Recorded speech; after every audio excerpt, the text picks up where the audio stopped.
십자가 신앙, 이와 같은 제목으로 함께 말씀의 은혜를 나누기를 원합니다. 제목을 한번 따라해 주시기 바랍니다. 십자가 신앙. 십자가 신앙. 기독교 신앙의 핵심은 십자가입니다. 1517년 종교개혁을 했을 때에 캐톨릭 교회 내 모든 상징은 다 없앴지만은 십자가만은 남겨두었습니다. 왜냐하면 십자가가 우리 기독교 신앙의 핵심이고 우리 기독교 신앙의 모든 것이 되기 때문에 십자가를 우리 신앙의 상징으로 남겨놓은 것입니다. 우리가 예수를 믿고 나서 한평생 십자가의 은혜에 감사하는 삶을 살아야 될 것입니다. 사도 바울은 예수를 믿고 난 다음 한평생 예수의 십자가만 자랑하며 살았습니다. 갈라디아서 6장 14절입니다. 그러나 내게는 우리 주 예수 그리스도의 십자가 외에 결코 자랑할 것이 없으니. 예수님의 십자가만 자랑하는 주님의 귀한 일꾼들이 다 되시기를 주님의 이름으로 축원합니다. 오늘 본 말씀 갈라디아서 2장 20절 말씀은 사도 바울의 한평생의 신앙의 고백입니다. 우리가 일생을 살아가는 동안 하나님 앞에 인정받는, 그래서 하나님께서 가장 기뻐하시는 삶을 살아가는 비결이 바로 이 십자가 신앙에 있습니다. 그 같은 삶을 살기 위해서는 첫째로 우리는 그리스도와 함께 죽어야 되는 것입니다. 그래서 2장 10절을 말씀합니다. 내가 그리스도와 함께 십자가에 못 박혔나니. 내가 그리스도와 함께 십자가에 못 박혔나니. 이 세상 살아가면서 내 삶의 가장 큰 적은 바로 내 자신입니다. 사람은 누구나 자기가 온 우주의 중심이 되어서 자기가 원하는 삶을 살기 원합니다. 남이 어떻게 되든 간에 내게 좋고 유익이 되면 그것으로 만족하는 삶을 살아가는 것이 모든 인간들의 모습인 것입니다. 반대로 누가 나에게 조금이나 나쁜 영향을 미치고 피해를 입히게 되면 분노하기도 하고 마음에 미움과 원망을 품기도 하는 것입니다. 하나님 뜻대로 살아가기 위해서는 무엇보다도 철저히 나 자신밖에 모르는 이 이기주의 모습을 십자가에 못 박아야 되는 것입니다. 내가 죽는다는 말은 나의 옛사람, 예수 믿기 이전에 육에 속한 사람, 죄의 노예가 되어 살던 내 삶의 옛 모습이 죽어야 된다는 것을 말씀하고 있습니다. 그런데 예수를 믿고 난 후에도 우리가 육신을 입고 있는 동안 아직 육에 속한 사람이 계속 우리를 괴롭힙니다. 미워하게 하고 분노하게 하고 죄짓게 하는 것입니다. 그러면 우리는 날마다 옛사람을 십자가에 못 박아야 됩니다. 내 자신이 철저히 죽어지게 될 때 주님의 은혜가 우리에게 임하게 되는 것입니다. 우리 옛사람의 모습은 죄 가운데 태어나 죄 가운데 살면서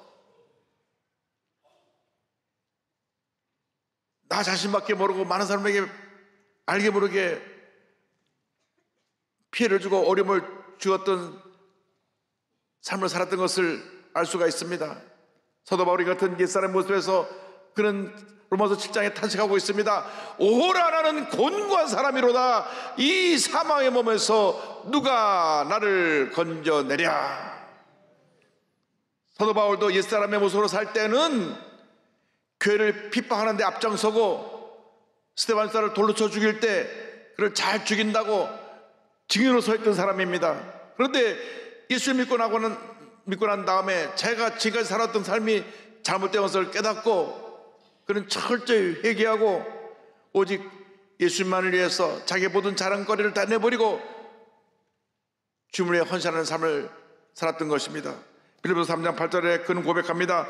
또한 모든 것을 해로 여김은 내 주 그리스도 예수를 아는 지식이 가장 고상하기 때문이라. 내가 그를 위하여 모든 것을 잃어버리고 배설물로 여김은 그리스도를 얻고. 사도 바울은 자신을 십자가에 못 박았기 때문에 더 이상 자신의 가문, 지위, 학식 이런 것들이 자랑거리가 아니었습니다. 여러분, 죽은 사람에게는 아무런 감정도 의지도 없습니다. 나 혼자 잘난 것도 없습니다. 교만도 자존심도 없는 것입니다. 탐욕도 인기도 명예도 권력도 아무런 의미가 없는 것입니다. 죽었기 때문입니다. 죽은 사람에게는 누가 욕을 해도 꼬집어도 송구도로 찔러도 무슨 말을 해도 아무런 반응이 없습니다. 죽었기 때문에 그렇습니다. 우리가 살아있으니까 분노하고 다투고 소리를 지르고 편을 가르고 문제를 만들어내는 것입니다.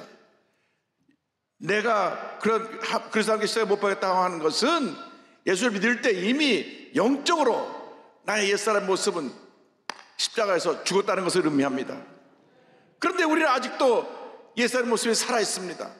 분명히 영적으로는 죽었는데 육신의 일권 동안 옛사람 모습이 살아있어서 조금만 누가 나를 비판해도 불쾌하고 또 누가 나를 칭찬하고 박수 치면 옷줄에서 잘한 줄 알고 교만해집니다. 오늘날 모든 문제가 옛사람이 살아있고 옛사람의 강한 사람들로 인해서 생겨나는 것입니다. 강한 자를 깨뜨려야 되는 것입니다. 십자가에 못 박아야 되는 것입니다. 사도 바울이 고백합니다. 고린도전서 15장 31절에 그는 고백하기를 형제들아 내가 그래서 예수 우리 주 안에서 가진 바 너에게 대한 나의 자랑을 두고 단언하노니 나는 날마다 죽노라. 나는 날마다 죽노라. 우리가 날마다 죽어야 되는 것입니다. 내 강한 자아가 나의 고집과 교만이 쓸데없는 자존심이 죽어야 되는 것입니다. 살아있으니까 우리는 자꾸 많은 문제에 휩쓸려서 미워하고 분노하고 다투고 잘못된 풍조에 휩쓸리게 되는 것입니다. 날마다 내 자신을 십자가에 못 박아야 됩니다. 내가 죽어야 예수님이 살아나셔서 영광을 받으시는 것입니다. 내가 죽어야 우리 가정이 살고 내가 죽어야 교회가 살고 내가 죽어야 이 대한민국이 사는 것입니다. 내가 살아있는 사람이 너무 많아서 이 나라가 이렇게 혼란 속에 빠졌습니다. 너무나 많은 사람들이 나 자기 주장만 하다 보니까 이 나라가 방향을 잃어버린 것입니다. 우리 1200만 크리스찬이 먼저 나는 아무것도 아님을 고백하고 예수님 십자가에서 우리 자신이 죽어지면 이 나라는 다시 살 수가 있는 것입니다. 살아있는 사람이 이 나라를 살리는 것이 아니라 영적으로 깨어지고 낮아지고 죽어진 사람들이 이 나라를 살리게 되는 것입니다. 우리가 깨어지고 낮아져서 나는 아무것도 아님을 고백할 때 주님께서 우리를 통해서 놀라운 은혜를 나타내 주시고 하나님의 영광을 우리 삶 가운데 나타내 주시는 것입니다. 우리가 하나님의 말씀을 날마다 읽고 묵상하고 말씀을 지켜 행하며 늘 엎드려 기도하고 성령의 충만을 받을 때 우리는 날마다 자신을 십자가에 못 박아 죽게 할 수가 있습니다. 문제는 살아있으니까 그것이 문제인 것입니다. 늘 소리 지르며 부부싸움 하는 사람들 보면 두 분 다 살아있기 때문에 싸우는 것입니다. 한 사람 한쪽이 죽어 있으면 부부싸움이 될 일이 없는데 손뼉이 마주치니까 소리가 나게 되는 것입니다. 예수 믿는 사람들이 먼저 죽어야 됩니다. 가정을 위해서 죽어야 되고 교회를 위해서 죽어야 되고 이 사회를 위해서 죽어야 되고 이 나라에서 죽어야 되는 것입니다. 죽으면 우리는 다시 살게 될 것입니다. 내가 죽으면 내가 죽는 그 순간 내 안에서 그리스도께서 사시게 되는 것입니다. 내가 죽어야 내 안에 그리스도께서 사시는 놀라운 은혜가 임하게 되는 것입니다. 그래서 2장 20절은 말씀합니다.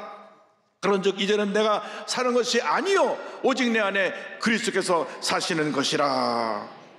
내가 십자가에 못 박히고 내 옛사람이 죽으면 내 안에서 그리스도께서 살아나셔서 나를 다스려 주시는 것입니다. 그러므로 이제부터는 내가 사는 것이 아니라 내 안에 그리스도께서 나를 대신하여 사시는 것입니다. 이제는 내가 내 삶의 주인이 아니라 예수님이 내 삶의 주인이 되시는 것입니다. 사업을 해도 내가 사장이 아니라 예수님이 그 사업의 사장이 되어져서 기업의 CEO가 되어서 기업을 인도해 주시는 것입니다. 내가 기업을 하려다 보면 여러 가지 문제도 많고 어려움도 많고 지금처럼 경정으로 침체에 빠져서 문제 속에 있을 때 스스로 헤아려 나갈 길이 없습니다. 엎드려 기도하며 주인 되신 예수께 맡겨야 되는 것입니다. 내 사업을 맡깁니다. 내 가정을 맡깁니다. 내 자녀를 맡깁니다. 주님께 맡겨야 되는 것입니다. 여러분 가정의 주인도 예수님이시고, 여러분 자녀의 주인도 예수님이시고, 여러분이 어디서 무엇을 하든지 그곳에서 영광을 받을 분은 우리 주님 한 분뿐이신 것입니다. 내가 공부를 해도, 운전을 해도, 집에서 살림을 해도 그 모든 삶의 모습 속에서 예수님 홀로 영광을 받으실 때 하나님의 은혜가 넘쳐나게 되시는 것입니다.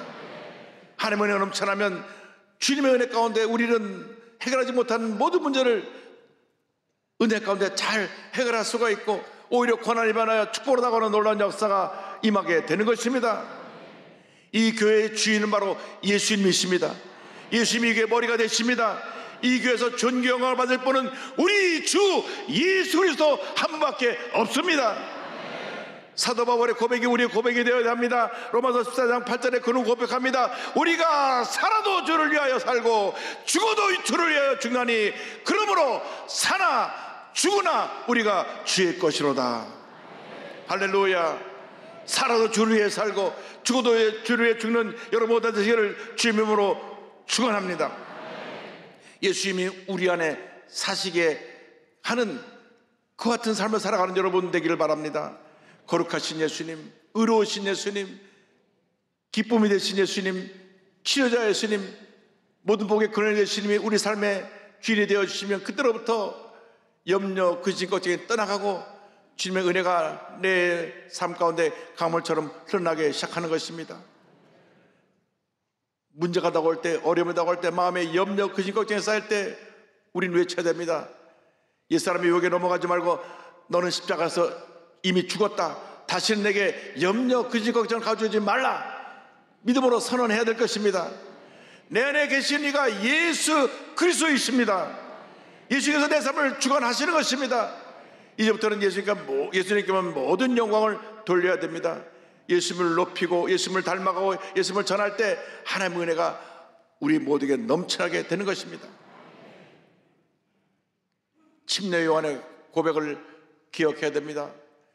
그러니까 요단강에서 침례를 줄 때 수많은 사람이 그를 따라왔습니다. 그런데 예수님이 말씀을 전하시자 사람들이 다 글로 가니까 침례 요한의 제자들이 예수라는 이가 와서 우리에게 따라오던 사람을 다 빼앗아 갑니다. 그때 그가 고백한 내용이 있습니다. 요한복음 3장 3절입니다. 그는 흥하여야 하겠고 나는 쇠하여야 하리라. 이 고백같이 내 안에서 그래서 영광 받으시고 존귀함 받으시고 높임 받으기를 소원합니다. 그는 흥하여야 하겠고 나는 쇠하여야 하리라. 우리 인간의 모습은 점점 사라지고 주의 모습이 점점 우리 삶 가운데 높임을 받을 때 하나님의 은혜가 임합니다. 그것이 바로 성령으로 충만한 삶이요, 그것이 바로 말씀으로 충만한 삶이요, 그것이 은혜로 충만한 삶을 살게 되는 것을 말씀하고 있는 것입니다. 이 같은 삶을 살게 될 때 하나님의 은혜가 임합니다. 이제 우리가 내 자신을 십자가에 못 박고 주님 내 자신을 나를 대신하여 사는 삶을 살아갈 때 우리는 예수 그리스도를 믿는 믿음의 삶을 살아가야 할 것입니다. 갈라디아 2장 20절에 이렇게 마무리됩니다. 이제 내가 육체 가운데 사는 것은 나를 사랑하사 나를 위하여 자기 자신을 버리신 하나님의 아들을 믿는 믿음 안에서 사는 것이라. 자신을 십자가에 못 박고 예수님께만 영광 돌리는 삶을 살기 위해서는 이제는 예수님을 믿는 절대 긍정의 믿음의 삶을 살아야 되는 것입니다. 육체 가운데 산다는 것은 우리가 하늘나라 가기 전까지 이 땅에 사는 우리의 삶을 말합니다. 이 땅에 사는 동안 우리는 믿음의 삶을 살아야 됩니다. 우리가 이 죄 많은 세상, 문제 많은 세상을 살아갈 때 믿음이 없이는 이 문제와 어려움을 헤쳐나갈 수가 없습니다. 절대 긍정의 믿음을 갖고 주님만 바라보고 나갈 때 하나님의 은혜가 내게 임하게 되는 것입니다. 예수님이 나의 죄 때문에 십자가에 달려 돌아가셨습니다. 예수님이 나의 허물 때문에 채찍에 맞아 피를 흘리시며 고통 가운데 돌아가신 것입니다. 이 십자가 사건이 내 믿음의 근본이 되어야 합니다. 예수님 십자가 은혜를 감사합니다. 감사합니다. 감사합니다. 주님 은혜 감사하며 주님을 기뻐하고 주님 경험드리는 믿음의 삶을 살아갈 때 하나님의 은혜가 임합니다. 주님의 놀라운 역사가 나타나게 되는 것입니다.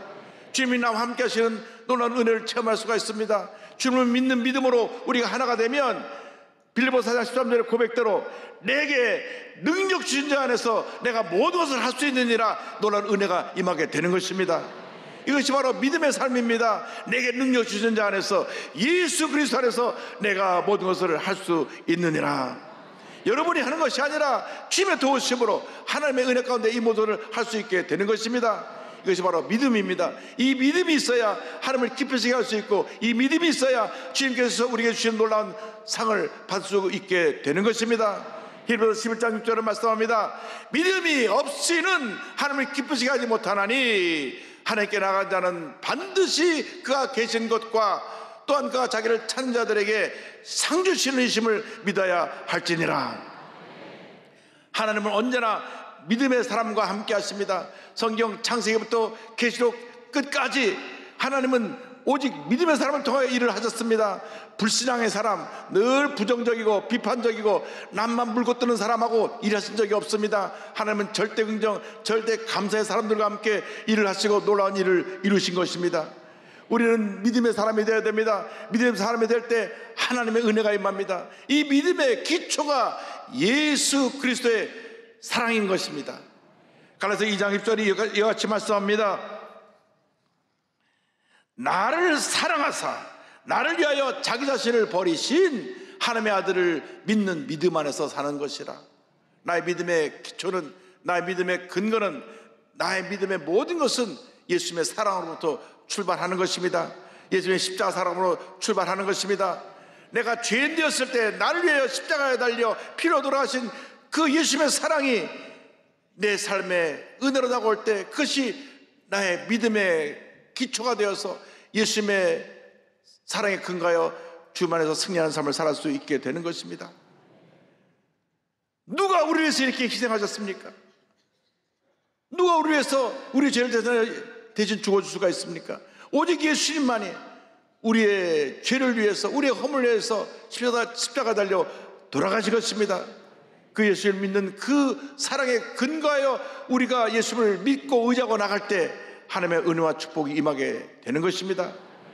갚을래야 갚을 수 없는 이 예수님의 사랑에 감사하여 한평생 주님이 기뻐하시는 믿음의 삶을 살아가는 여러분 모두가 되기를 바랍니다. 예수님을 위해서라면 내가 가진 모든 것을 아낌없이 드릴 수 있습니다 하는 그러한 믿음의 삶을 살아가시길 바랍니다. 우리가 처음 예수 믿을 때 우리는 통곡하고 울면서 주님 은혜 감사하며 주님을 믿고 평생 주님을 위해 살겠다고 고백을 했습니다. 그러나 시간이 지나가면서 그 첫사랑의 감격이 사라져 버렸습니다. 눈물이 사라져 버렸습니다. 오늘 시간 우리를 사랑해서 십자가에서 피로 돌아가신 예수님을 바라보며 첫사랑을 회복할 수 있게 되기를 바랍니다. 절망에 처해서 주저앉아 있는, 고통당하고 있는 성도님 계십니까? 예수 십자가를 바라보고 이 시간 다시 일어나시기 바랍니다. 예수 그리스도는 언제나 오늘나 영원토록 동일하십니다. 그 주님이 지금 우리와 함께하고 계신 것입니다. 부인이 모든 것 제껴놓고 교회를 나가다 보니까 좀 잘못된 데 빠진 것이 아닌가 해서 부인을 뒷조사하느라고 교회 따라 나왔다가 예수 믿고 목사가 된 분이 있습니다. 이분은 조정민 목사님이신데 MBC 기자, 뉴스데스크 앵커 등으로 25년 동안 언론인으로 살아왔던 그분입니다. 근데 부인이 모태신앙인입니다. 그래서 결혼할 때 그저 부인만 모르느라고 교회 가겠다고 말을 해놓고 결혼하고 나서는 교회 교자에게도 꺼내지 못하겠습니다. 근데 해외 특파원으로 근무하면서 부인한테 미안한 마음이 들어서 주일날 교회에 가는 것을 허락했습니다. 주일날 되면 아내는 교회로 가고 그는 골프장으로 갔습니다. 그래서 서울에 이제 돌아와가지고 이제 교회 그만둔게라 했는데 부인을 말릴 수가 없었습니다. 그런데 아내가 새벽 예배를 나기 시작하는 것입니다. 아내는 저혈압이라 새벽에 일어나지 못하는데 새벽에 되면 벌떡벌떡 일어나서 교회를 가니까 아내가 뭐 이상한 데 빠진 게 아닌가 화도 나고 또 궁금도 했습니다.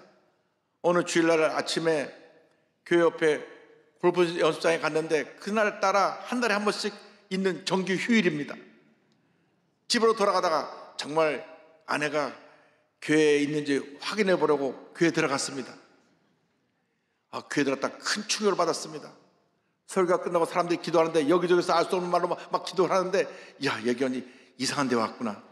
내가 이런 곳에 발을 들여놨더니 큰일 났다 싶어서 집에 돌아와서, 그래 갈 데가 없어 그런 이상한 데를 다니냐고. 사람들이 너도 뭐 숭얼숭얼 이상한 소리를 하는데 나가지 말라고. 근데 부인이 아무런 답을 하지 않았습니다. 대응을 하지 않았습니다. 말로 부인을 설득할 수 없었기 때문에 내가 기자니까 이 교회를 취재해가지고 이 교회에 문제가 있는 걸 나날이 파헤쳐서 내 아내를 이 이단에서 끌어내야 되겠다. 그래가지고 이제 교회에 고발을 하려고 와서 앉아 예배 듣는데, 가만 설교 들어보니까 설교 말씀 구구절절 옳은 말만 하고 있는 거예요. 참 말은 바른 말을 하는데, 그런데 예배 도중에 이게 정신 나간 사람처럼, 술 취한 사람처럼 손도 번쩍번쩍 들고, 이게 노래 부르는데 왜 손을 들고 난리냐. 이 사람들 단단히 미쳤구나. 그래서 이제 네 번째 교회 나오는 날 제가 앉아있는데 찬송이 흘러 나오는데, 너 예수께 조용히 나가 내 모든 짐 내려놓고, 찬송이 흘러 나오는데 자기도 모르게 눈물이 굴굴 쏟아졌어요. 너무 놀랐습니다. 이거 왜 눈물이 날리냐. 옆에서 그걸 지켜보고 있던 부인이 막 남편이 우는 것을 보고 감동해서 눈물을 흘리고 있었습니다. 알고 보니까 1년 전부터 구역 식구들하고 자기 변화되라고 같이 예수 믿으라고 기도를 했던 것입니다. 그래서 교회 고발거리를 찾으려고 왔다가 눈물 흘리고 창피해서 그날로 자진 철수를 하고, 이제 교회 가서 고발하는 것, 취재하는 거 그만둬야 됐다. 그런데 아내가 월요일 날은 좀 일찍 들어오세요. 일찍 들어보니까 목사님 와 계세요. 나 이게 또 목사님을 불러갖고 이제 못한 취재를 이제 목사님하고 담판자였다 하고 했는데, 목사님 먼저 말씀을 하시고 난 다음 내가 하는 걸 따라하세요. 그래서 엉겁게 따라하다 보니까 나는 죄인입니다 시작해갖고 아멘까지 끝냈습니다. 결정을 해버린 거예요. 그 순간 내가 지금 항복문서에 사인한 것이구나. 내가 졌구나. 내가 내 인생의 주인이 아니구나. 그러나서 그날부터 성경을 읽기 시작합니다. 도대체 이 사람들이 믿는 예수가 누구고, 도대체 이 성경에 우리에게 전하는 말씀이 뭔가. 5번을 성경을 읽었는데도 이해가 안 돼요. 그래서 현대는 성경도 읽고 어린이 성경도 읽고 한영 성경도 읽고, 그 성경을 읽는 가운데 성경이 진리라는 걸 깨닫게 됐습니다. 성경은 진리면 모든 인생의 답이 성경 안에 있다는 사실이 인정되고 믿어지게 됐습니다. 할렐루야. 그는 고백합니다. 젊었을 때 어떻게 세상을 바꿀 수 있을까 해서 20대에는 세상을 바꾸려고 세상에 나가서 돌을 들었고 대모대에 있었고, 30대에는 아내를 바꾸려고 부인을 향한 눈초리를 들었고, 40에는 자녀들을 위해 자녀를 바꾸려고 매를 들었는데, 예수를 만나고 난 다음 비로소 바뀌어야 될 사람이 자신인 것을 깨닫게 됐습니다. 25년 동안 MBC에서 기자와 앵커 CEO로 지나다가 53세 신학교에 가고 57세 목사 안수를 받고 62세에 교회를 개척해서 복음을 전하고 있는 베이직 교회 조정인 목사의 간증인 것입니다. 할렐루야. 그는 고백합니다. 제가 생각하는 잘 사는 것은 나보다 남을 잘 되게 하는 삶입니다. 연약하고 부족한 사람을 말없이 도와주는 것, 형제나 자매가 기뻐하는 것을 함께 기뻐하는 것, 소외된 사람들에게 이웃이 되어주는 것, 사실 이것이 정상적인 삶입니다. 비정상의 세상 질서를 거슬려 정상의 질서를 회복하는 것이 그리스도인에게 주어진 책임이기도 합니다. 날마다 십자가 은혜를 청하며 신의 삶을 살아가는 여러분 모두 되시기를 주님으로 축원합니다. 축원합니다.